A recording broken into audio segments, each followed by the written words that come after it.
nimel. Tänan selle suure au eest.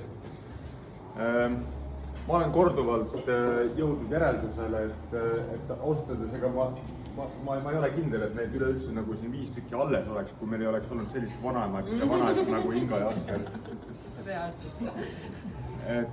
Et meid läbi koolide vedada, meid issakene nagu kui palju me jäime suitsetamisega vahele. Hinga mulle. See oli siis tere tulemast koolist koju. Aastaid, iga päev. Mitte ainult sul, ma ka hingan. Kellega sa nüüd käisid seal? Jah.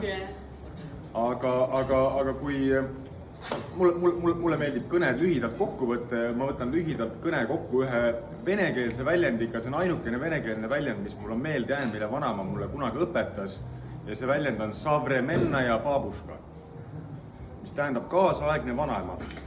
Tol ajal, kui ma seda õppisin, nii suur, umbes sama suur nagu see tüüp seal, ma isegi ei saanud aru, mida tähendab kaasaegne vanaema.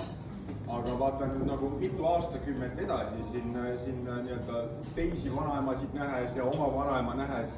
Tead, alati ta proovis ikkagi nagu hakkama saada nende kaasaegsete kommunikatsioonivahenditega. Ta saatis sõnumeid, ta saatis meile, ta suhtles Messengeris. Ta FaceTime'is, ta saatis fotosid, ta sai fotosid kätte. Ta luges meile, et savremenna ja babuška.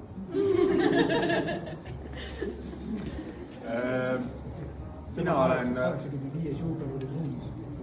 85 aasta juubel oli Zoomis üleüldse. Mina olin äkki Ameerikas ja kes siin kus maailmas. Kõik olid koos. Et mina oskan olla ainult väga tänulik selle eest, et on olnud selline vanaema nagu Inga ja selline vanaisa nagu Asser. Ei oskaks paremat tahtagi.